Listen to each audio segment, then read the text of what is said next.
Go.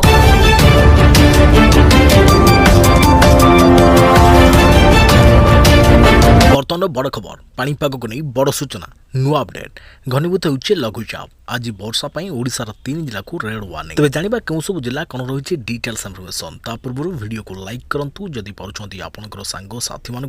भिडटी को share करनी जदि फ्रेंड्स आपने आमर ये चैनल नुआ ही वीडियो देखुंते पूर्व केबी सब्सक्राइब करना तेज निहाती चैनल को सब्सक्राइब कर सहित पाखे आसुवा बेल आइकन को बजाय रखता तेज बंगोपसागर बांग्लादेश उपकूल में सृष्टि होता लघुचाप एवं अधिक घनीभूत होबार लगी यह उत्तर पश्चिम दिगर गति करुवा बेले आगक अवपात परिणत होबार संभावना रही यह प्रभाव में आहरी 2 दिन राज्य में प्रबल वर्षा हो पूर्वानुमान कर तेज आज वर्षा ओडिशार 3 जिला को रेड वार्निंग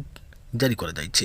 भुवनेश्वर स्थित आंचलिक पाणीपाग केन्द्र पक्षर सूचना दी जाएगी। पाणीपाग केन्द्र सूचना अनुसार आज वर्षा बालेश्वर केन्दुझर मयूरभंज जिला को रेड वार्निंग दी जाएगी। एसबू जिले में 20 सेंटीमीटर अधिक वर्षा होवर संभावना रही सेपरी अनुगुल ढेंकानाल जाजपुर भद्रक और केन्द्रापड़ा जिला को ऑरेंज वार्निंग जारी होती अन्यपटे गत 24 घंटे राज्य में बाहारी 7 मिलीमीटर वर्षा रेकर्ड कर